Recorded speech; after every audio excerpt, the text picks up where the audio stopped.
She tightened her grip on the worn leather bag as the last wagon pulled away from the station, leaving her alone under the fading light. So why did the only man who hadn't spoken to her all day suddenly stop his horse and watch, like he already knew she had nowhere else to go? The wind kicked dust across the platform, stinging her eyes as she folded the letter back into her pocket without tearing it. A couple near the freight crates lowered their voices when she passed. She kept walking anyway, boots steady on the warped boards. The man by the hitching post didn't move, didn't greet her, just studied the empty road behind her like he was measuring something she hadn't said. When he finally stepped forward, it wasn't kindness in his voice that made her stop. It was the certainty. If you were in her place, would you take a stranger's hand or keep walking? The train didn't ease to a stop so much as it shuddered into one, metal grinding against metal until the sound settled into the dry air of Red Basin like something that didn't belong there. Steam drifted low along the platform, thin and white, then vanished just as quickly in the late afternoon heat. Ivy Brooks stepped down last. Her boots touched the wooden boards with a soft, careful sound. She held a worn canvas bag close to her side, fingers tight around the strap, as if letting go might send it sliding right out from under her.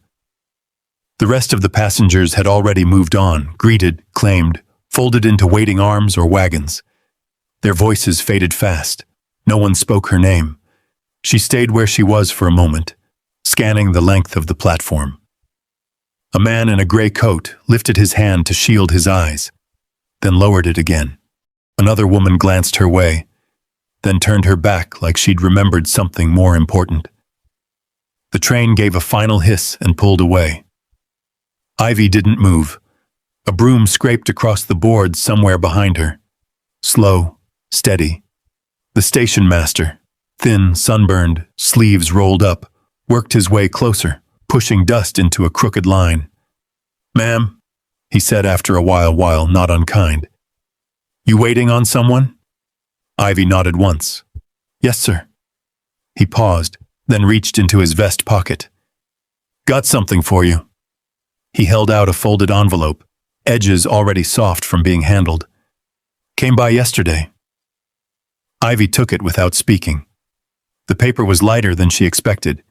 She opened it right there, thumb smoothing the crease. The handwriting was quick, uneven. She read it once, then again, slower. A few dollars slipped loose and caught between her fingers. "I'm sorry," it said. Circumstances changed. No name at the bottom that mattered anymore. The boards under her feet felt thinner somehow. The sun had shifted, casting long shadows from the roofline across the platform. Ivy folded the paper back along the same line and tucked it into her bag. "How long ago did he leave?" she asked. "Yesterday morning," the station master said. "Didn't stay for the train." Ivy nodded. "Thank you." He waited, like he might say something else. Then he didn't. The broom picked up again, moving past her, the sound fading toward the far end. Across the street, a wagon rattled over packed dirt. Somewhere, a screen door slammed. Life moved on without her, quick and easy. She set her bag down at her feet. A man stepped off the train platform railing nearby, boots hitting the ground with a dull thud. He didn't come closer, just leaned there, arms crossed, watching in that quiet way people do when they're trying not to be seen looking. Another voice drifted from the edge of the platform. Low, curious. Not meant for her, but not far enough away either. "Mail order, you think?" "Looks like it." Ivy didn't turn. She kept her eyes on the empty stretch of track where the train had been. The heat began to settle into something heavier as the day leaned toward evening. Shadows lengthened. The boards cooled under her boots, just a little. Still, she didn't move. A gust of wind lifted the edge of her dress and let it fall again. She pressed her palm against the fabric, steadying it. Her other hand found the strap of her bag again. Time passed. It always did. Hoofbeats came in from the far end of town, slow at first, then closer, measured, not in a hurry. The horse stopped at the base of the platform steps. Ivy didn't look right away. When she did, she lifted her chin just enough. The man on the horse sat tall in the saddle, broad through the shoulders, his hat pulled low but not enough to hide his face. Dust clung to his coat, to the dark line of his boots. He looked like he belonged exactly where he was. He studied her, not quick, not curious in the same way the others had been, just steady. After a moment, he swung down from the saddle. The wood of the step creaked under his weight as he came up one level, then stopped. He didn't climb all the way. "Evening," he said. His voice was low, even, no strain in it. Ivy gave a small nod. "Evening." Silence settled between them, not uncomfortable, just there. He glanced once down the length of the platform, the empty tracks, the closed office door, the man with the broom now gone, then back at her. "You got a place to go?" he asked. Ivy's fingers tightened slightly on the strap of her bag. "I'll manage." He didn't answer that. Didn't push. The wind picked up again, tugging at the brim of his hat. He reached up, adjusted it, then let his hand fall back to his side. "You won't," he said after a beat. "Not here. Not tonight." There was no judgment in it, no edge, just fact. Ivy held his gaze. Her shoulders stayed straight, though something in her stance shifted, small enough that only someone looking for it might notice. "I didn't ask for help," she said. "I didn't say you did." Another pause. Down the street, a pair of men crossed in front of a storefront, their voices low, glancing once toward the platform before disappearing inside. The man in front of her, he hadn't moved any closer, kept his distance like it mattered. "My name's Gideon Hale," he said. "Stone Ridge Ranch, about 5 miles out." Ivy said nothing. "There's an empty room," he went on. "Work if you want it, food either way." Still no movement from her. "I don't take in drifters," he added, almost like an afterthought. "And I don't keep people who don't pull their weight." That landed different. Ivy looked down at her bag for a second. The edge of the letter pressed against the inside lining. She could feel it there, even through the canvas. When she looked back up, her eyes were clear. "I can work," she said. Gideon nodded once, like that was the only answer he'd needed. He turned then. No lingering, no reaching for her bag. Just stepped down off the platform and back toward his horse. Ivy didn't move, not until he placed one boot in the stirrup and paused, hand resting on the saddle. He didn't look back. "If you're coming," he said, "don't wait too long." The words hung there, light as dust. He pulled himself up into the saddle. For a moment, the space between them stretched thin. Ivy bent, picked up her bag. The strap slid over her shoulder. She adjusted it once, firm. Then she stepped toward the edge of the platform. The boards creaked under her weight as she made her way down. Behind her, the station stood quiet. Empty. Like it had already forgotten she'd been there at all. Ahead, the road ran out toward open land, the last of the light catching along its edges. Gideon turned his horse just enough to make room. Ivy didn't look back. She stepped off the platform and onto the dirt road. And this time she didn't stop. The town thinned out quicker than she expected. A few storefronts gave way to open ground, and then the road stretched long and quiet, cutting through dry grass that whispered under the wind. The sun sat low behind the hills, turning everything the color of dust and copper. Gideon rode a few paces ahead, not looking back, not slowing either. He didn't ask if she could keep up, just set a pace and let her choose. Ivy walked, Her boots were still stiff from travel, the leather pressing against her heels with each step. She shifted the strap of her bag once, then left it alone. The weight steadied her. After a while, Gideon slowed his horse. Just enough. "There's a bend up ahead," he said, still facing forward. "Road drops off after that. Watch your footing." Ivy nodded, though he couldn't see it. The bend came sharp, the ground sloping down into a narrow wash. The dirt was loose there, sliding under her boots. She adjusted her step without stopping. Didn't reach out. Didn't ask for a hand. At the bottom, a wagon waited, old but solid. Canvas stretched tight over the frame, wheels marked with dry mud from earlier travel. Gideon swung down and walked past her to the horse's head, tying the reins loose along the side rail. He moved like a man used to doing things alone. "You can ride from here," he said. Ivy looked at the wagon, then back at him. "I can walk." "You can," he said. "It'll be dark before you make it." That settled it. She climbed up without help, pulling herself onto the wooden seat. The boards were warm from the day's heat. She set her bag beside her, one hand still resting on it.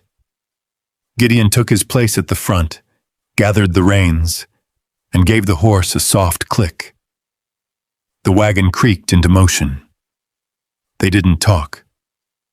The sound of the wheels filled the space between them. Gravel crunching, leather shifting, the slow, steady pull of the horse. The land opened wide on either side. Low hills, fences stretched thin and far. A line of cottonwoods in the distance marked where water might be. Ivy watched it all pass, taking it in piece by piece. Not with wonder, just with care. Like she might need to remember it later. "Town won't take you in," Gideon said after a long while. It wasn't a question. "I noticed," Ivy replied. He nodded once. "They don't like things they can't place. I don't need them to like me."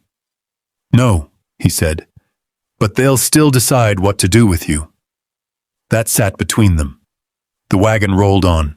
By the time the ranch came into view, the light had thinned to a soft gray. A low house stood at the center, white paint worn in places, a porch stretching along the front. A barn sat off to the side, doors half open, the smell of hay and animals drifting out into the air. A lantern burned near the main door. Gideon pulled the wagon to a stop. Before Ivy could climb down, the door opened. A woman stepped out, wiping her hands on a folded cloth. Her hair was pinned back tight, streaked with gray, her posture straight as a fence post. She took in the wagon, then Ivy, then Gideon. "That her?" she asked. Gideon nodded. "Name's Ivy." The woman stepped closer, her eyes steady but not unkind. "Eleanor Shaw," she said. "You hungry?" Ivy paused, then nodded once. "Yes, ma'am." "Kitchen's still warm," Eleanor said.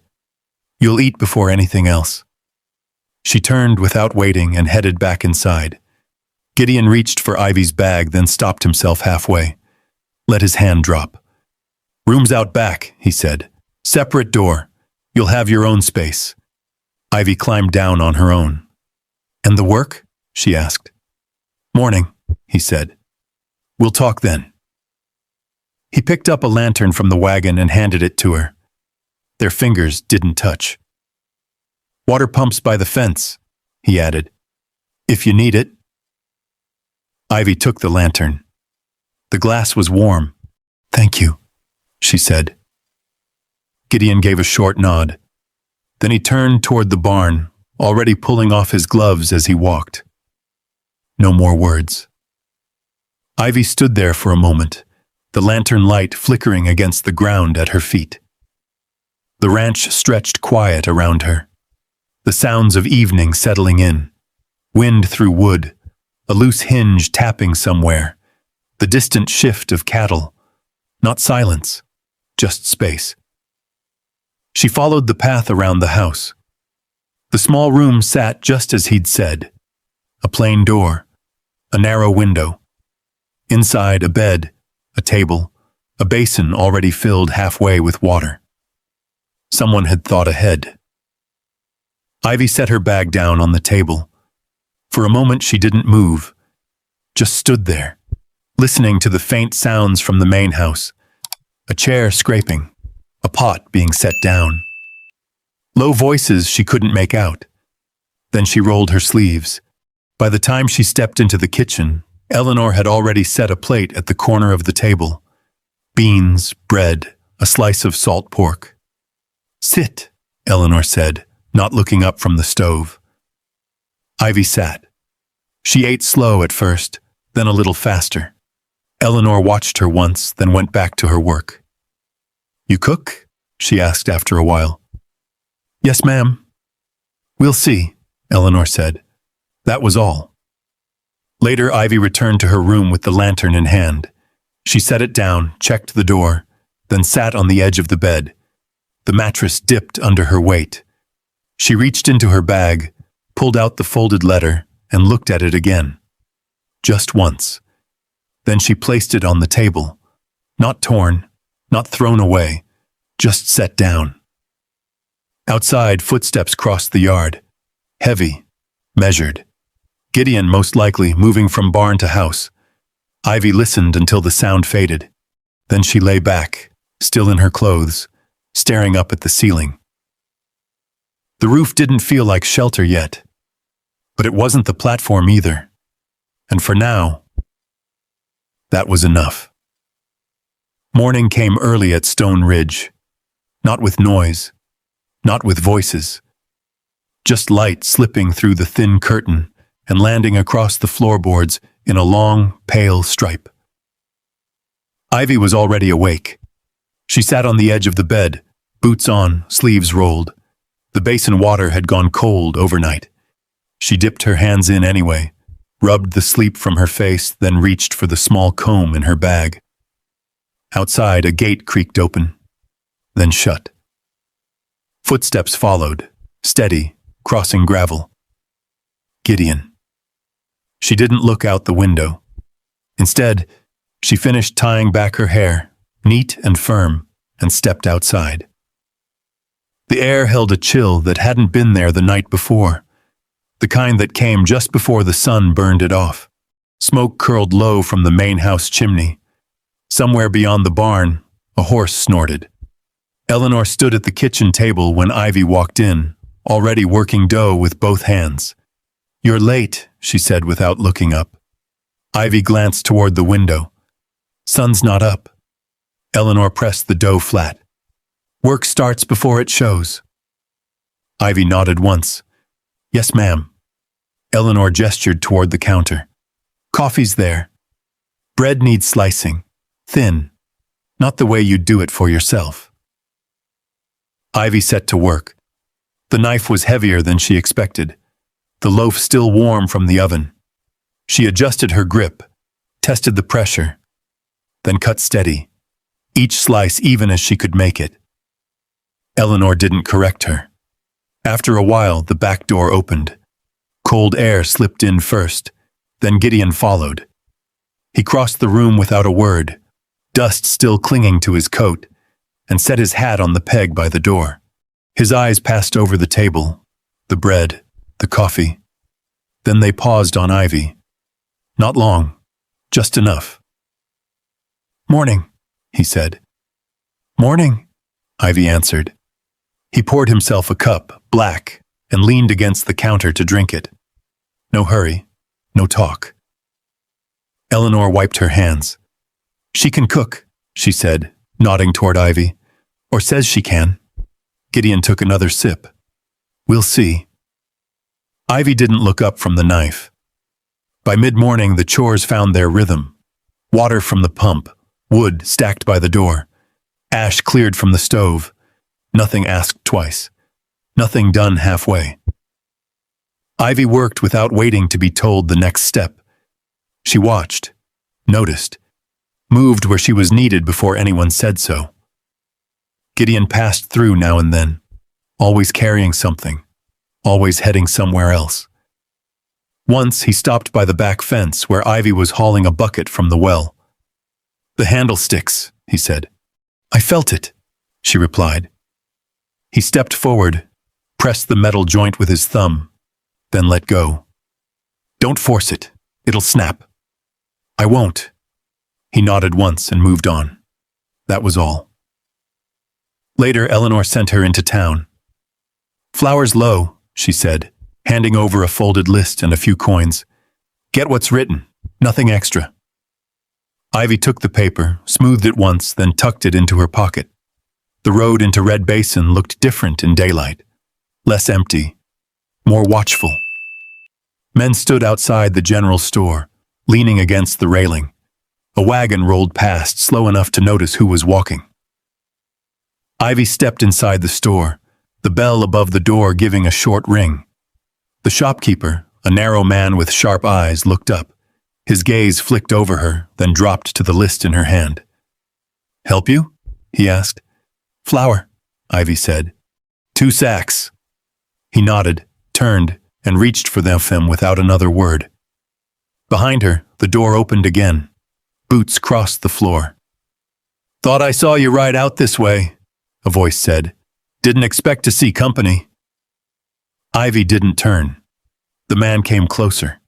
Mid-40s, coat too fine for the dust on his boots. Barton Creek. "You're from Hale's place," he said, not asking. "Yes." He studied her a moment longer than necessary, then smiled, though it didn't reach his eyes. He doesn't usually take in strangers. "I'm not staying long," Ivy said. "Is that so?" Barton tilted his head. "Town's been wondering." Ivy paid for the flour, counted the coins carefully, and took the receipt. The paper felt thin between her fingers. At the door, he spoke again. "They'll ask questions," he said. "Sheriff, most of all." Ivy paused, then stepped outside. The sheriff found her before she reached the wagon. Lucas Brandt stood near the hitching post, arms folded, hat low. "Ma'am," he said. "Mind a word?" Ivy set the flour down before answering. "Depends what kind." He gave a small breath, almost a smile. "Kind that clears things up." She faced him. "You arrived yesterday," he went on. "No one claims you, no lodging in town. Now you're running errands for Hale." "I'm working," Ivy said. "For him?" "Yes." Lucas studied her. Not harsh, just careful. "Got any papers?" Ivy reached into her pocket, pulled out the folded letter, and handed it over. He read it once, jaw tightening just a touch, then gave it back. "Not much to go on," he said. "No," she replied.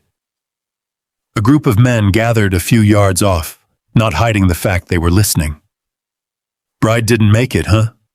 one of them muttered. Another laughed under his breath. Ivy kept her eyes on the sheriff. Lucas handed the letter back. "I'm not here to run you out," he said quietly. "But folks talk.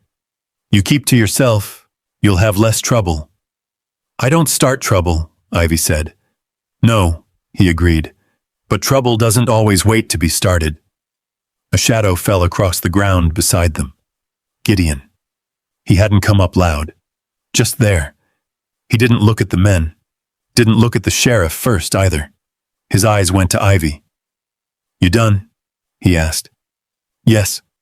He picked up one of the flour sacks, easy in one hand, and set it onto the wagon. Lucas shifted his stance. "Just making sure everything's proper, Hale." Gideon turned then. "It is." "That so?" "She works for me," Gideon said. "That's enough." Lucas held his gaze a moment longer, then nodded. "All right." The men nearby quieted. Gideon didn't wait for more. He climbed up onto the wagon, took the reins. Ivy followed, settling beside the sacks. As they pulled away, she felt the weight of the stairs at her back.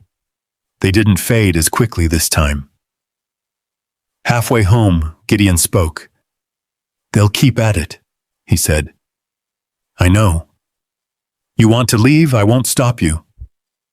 Ivy looked ahead, the road stretching out toward the ranch. "I didn't leave the platform to run again," she said. He didn't answer, but he didn't look surprised either. Back at the ranch, the work picked up where it had left off. Evening came, then quiet. After supper, Eleanor stepped out to the porch. Ivy followed a moment later. The sky had gone deep blue, the first stars settling in. Eleanor leaned against the railing. "They said something in town," she said. "They always do," Ivy replied. Eleanor nodded. "Truth don't matter much here. Story does." Ivy rested her hands on the wood. "Then they'll have the wrong one." Eleanor glanced at her. "You planning to fix that?" Ivy looked out into the dark. "I'm planning to stay." A beat passed. Inside, a chair scraped. Gideon moving, likely clearing the table. Eleanor pushed off the railing. "Then you best be ready." "For what?" "For when they decide who you are." Ivy didn't answer. But later that night, when the house had gone still, she sat at the table in her room, the letter in front of her again. Her fingers rested on it. Then she spoke low to no one. "I didn't take it." The words hung there, quiet, certain. Outside, a step crossed the yard, paused, then moved on. Gideon hadn't knocked. He hadn't asked. But he'd heard, and he hadn't walked away. The next day came with a low sky and a wind that carried dust along the fence line in thin, restless lines. Work went on the same. Water hauled, fire lit, bread set to rise. But something had shifted.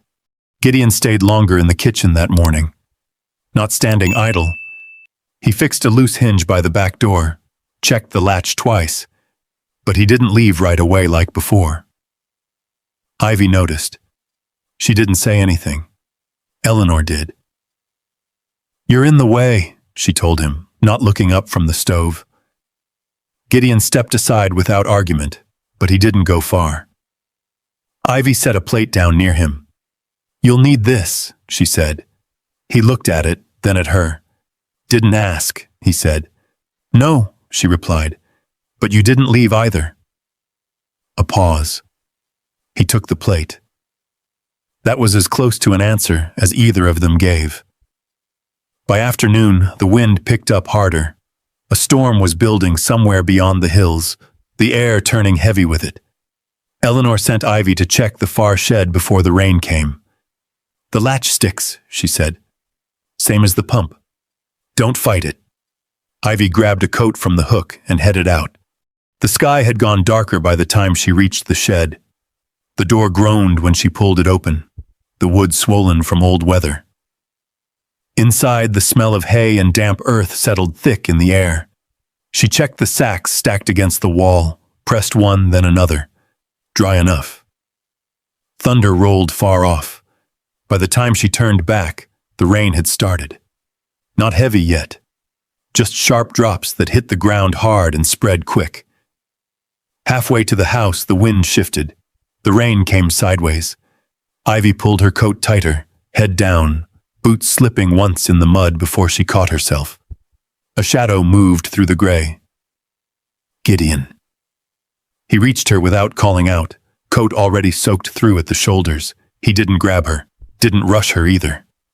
"This way," he said, nodding toward the barn. She followed. Inside, the sound of rain hit the roof hard enough to fill the whole space. The air was warmer, thick with the smell of animals and wood. They stood just inside the door. Water dripped from Ivy's sleeves, ran down her fingers. She pushed her hair back, breath steady but quick.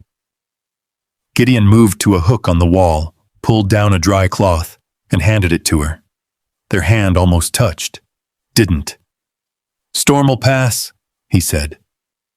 Ivy nodded, pressing the cloth to her face, then her neck. The chill started to ease. They stayed there. No one else in the barn. Just the rain and the low shift of a horse in the far stall. Ivy leaned back against the wooden post, closed her eyes for a second, then opened them again. I didn't take it, she said. Gideon didn't look surprised. I know, he answered. She watched him now. You don't know anything about it. I know enough. That's not the same. He shrugged slightly. Maybe not. Silence again, but not the same kind. Ivy let out a breath she hadn't realized she'd been holding. They said I did, she went on. Said the money was gone. I was the last one there. That made it simple. Gideon rested his arm against the beam beside him, listening. I worked in that house 2 years, she said. Kept their books some nights when the lady couldn't read her own handwriting. I knew where everything was. And that made you easy to blame, he said. Yes. The rain hit harder, louder. They didn't ask questions, Ivy continued. Didn't need to. I didn't have anyone to answer for me. Gideon's jaw tightened just slightly. So I left, she said. Took the first way out I had. The barn creaked under the wind. And now? He asked. Now I stay, she said. Until I don't have to explain myself anymore. Gideon nodded once. That'll take time, he said. I have it. Another pause. Then he spoke again, quieter. If you'd taken it, he said, you wouldn't be here. Ivy held his gaze. No, she said, I wouldn't. That settled something between them. Not spoken, but clear. The rain slowed after a while, not stopping all at once, just easing, like the sky had changed its mind. Gideon stepped toward the door, pushed it open, and looked out. Come on, he said. They walked back to the house side by side this time. Not close, but not separate either. That night the air smelled clean. Eleanor had left a pot of stew on the stove. The table was set for 2. Gideon pulled out a chair. Ivy sat. They ate without much talk. Didn't need it. Outside, the ground still held the damp of the storm. The world quieter for it. Afterward, Ivy stepped out onto the porch. The sky had cleared enough for a few stars to break through. Gideon joined her a moment later, leaning against the post, arms crossed. They'll push harder now, he said. Because of today? Because you didn't leave.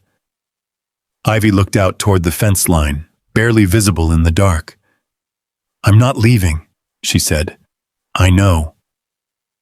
A breeze moved through, cool and soft. Something else, Bisson, Gideon added after a moment. What? He hesitated, just for a second. Man from town, he said. Was asking about you. Ivy turned her head slightly. Who? Didn't give a name. That told her enough. And Barton Creek's been buying land, he went on. Close to this side. Ivy let that sit. So it's not just talk, she said. No. They stood there, the quiet stretching out between them. Then I guess it's coming either way, Ivy said. Gideon nodded. Yeah, he answered. It is. Neither of them moved. Not yet. The next morning broke clear. The storm washed clean from the sky. Ivy was already dressed when the knock came. Not loud, just enough. She opened the door. Gideon stood there, hat in hand, something folded between his fingers. Not paper like before. Thicker. A message came in, he said. She stepped aside. From who? He handed it over. The seal was cracked already. The handwriting sharper this time. Official. Ivy read it once, then again. Her eyes didn't change much, just steadied. He's dead, she said. Gideon didn't ask who. The man who was supposed to meet me, she went on. He died out west, left behind a claim, land here, and money tied to it. Gideon leaned one shoulder against the doorframe. And they're calling it yours. Yes. A pause.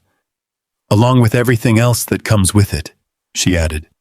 Like what? Like the same story they told before, Ivy said. Only louder this time. Gideon nodded once. You don't have to go, he said. I do, she answered. That settled it.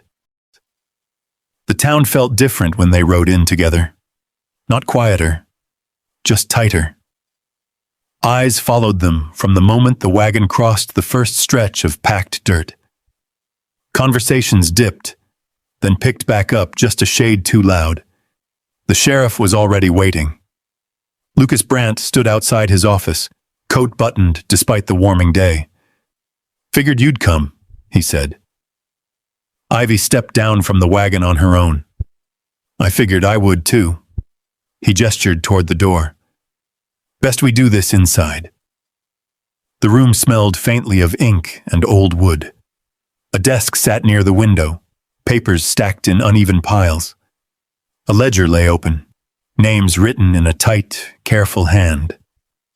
Another man stood by the far wall. Barton Creek. Well, Barton said, turning slowly. Seems everything finds its way back around. Ivy didn't answer him. Lucas shut the door behind them. Let's keep this simple, he said. You've been named in a claim. Property just outside town. 20 acres, maybe more if the survey holds. I know, Ivy said. And Mr. Creek here, Lucas went on, says he has interest in the same land. Not interest, Barton corrected smoothly. Prior agreement. Ivy looked at him then. With a dead man? With a signed one, he said. He stepped forward, laid a folded document on the desk. Deeds partial, needs confirming. That's where things get unclear. Lucas glanced at Ivy. You got anything that says otherwise? Ivy reached into her bag. Not for the letter this time, for the receipt. Thin paper, creased from being handled. She set it down beside Barton's document. Lucas leaned over it. What's this? He asked. From the house I worked in, Ivy said. Day the money went missing. I was sent out that morning. Supplies. Signed and marked. Lucas read the date. His brow shifted. That places you out of the house, he said. Yes. Barton's smile didn't fade, but it thinned. A piece of paper doesn't prove much, he said. No, Ivy agreed, but it proves enough to ask the right questions. Silence settled. Lucas straightened, looked from one to the other. Then we'll ask them, he said. Properly. Barton's jaw tightened just a fraction. This isn't over, he said. No, Ivy replied. It's not.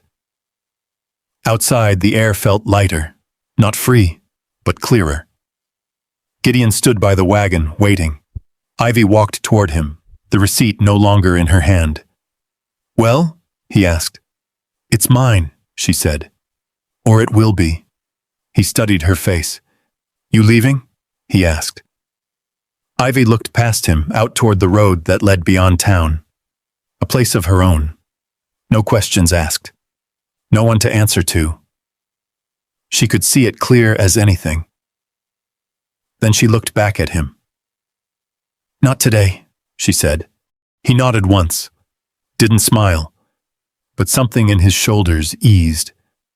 They rode back in quiet. Same road. Different weight. That evening, Ivy stood in the doorway of her room. The bag sat on the table, just where she'd left it days before. She stepped inside, looked at it, then past it, out through the window, toward the main house. A light burned there, steady. She crossed the room, didn't pick up the bag, didn't touch it at all, just left it where it was. Gideon was at the table when she walked in. He glanced up. She didn't sit right away. I'm not here because I need a place, she said. I know, he answered. I could leave, she went on. Have my own land, my own door to close. He didn't speak. But I'm here, she said. A long pause. Then he pushed the chair across from him out with his foot. Not asking, just making space. Ivy sat. That was all. Weeks passed. The land deal settled slow but steady. Barton pushed where he could, but not far enough. Not with the sheriff watching closer now. At the ranch, things changed in ways that didn't need saying. A second cup stayed on the table each morning. A hook by the door filled with a coat that wasn't there before. One evening, Ivy stepped into the yard and found the fence line repaired, the broken post replaced with one cut clean and set deep. Gideon stood a few yards off, checking the wire. "You didn't have to do that," she said. He glanced up. "Was loose. It would have held." He shrugged. "Now it won't give." She nodded. That was enough. Winter came slow, cold settling in piece by piece. One night, Ivy stepped out onto the porch. Snow hadn't fallen yet, but the air held that promise. Gideon joined her without a word. They stood side by side, looking out over the land. Quiet. "Funny thing," Ivy said after a while. "Being left behind." He turned his head slightly. "Feels like an ending," she went on. "Turns out, it isn't." Gideon nodded. "No," he said. "It isn't." A long pause. Then she spoke again, softer. "You held out your hand," she said. He didn't answer right away. "Only because you took it," he said. Ivy looked out across the dark stretch of land, then back toward the house. The light in the window, the chair at the table, the place that had stopped feeling temporary. She didn't say anything else. Didn't need to. This time, she wasn't standing on a platform, and she wasn't waiting to be chosen. She already had. The wind moved soft across the open land, brushing past the fence lines, slipping through the spaces between things that once felt empty. The kind of quiet you only notice after you've known too much noise. If you'd seen her that first evening, standing alone on a platform no one claimed, you might have thought her story had already been decided, that the world had taken its measure of her and turned away. But the truth is, it wasn't the man who left that shaped her life. It was the man who didn't. Not because he saved her, not because he spoke the right words, but because he made room and then waited. And she stepped into that space on her own terms. That's the part people forget. Sometimes the turning point isn't loud. It isn't a grand promise or a perfect ending. Sometimes it's a door left open, and the quiet courage to walk through it without asking who you're allowed to be on the other side. Out here, under a sky that never asks questions, two people built something steady out of things that could have broken them, not by erasing what came before, but by choosing, day after day, what would come next. So if you found yourself standing where she once stood, would you have waited to be chosen? Or would you have stepped forward anyway? And if stories like this stay with you, quiet ones about second chances and the kind of strength that doesn't need to shout, there are more waiting just down the trail. You're always welcome to come back and sit a while.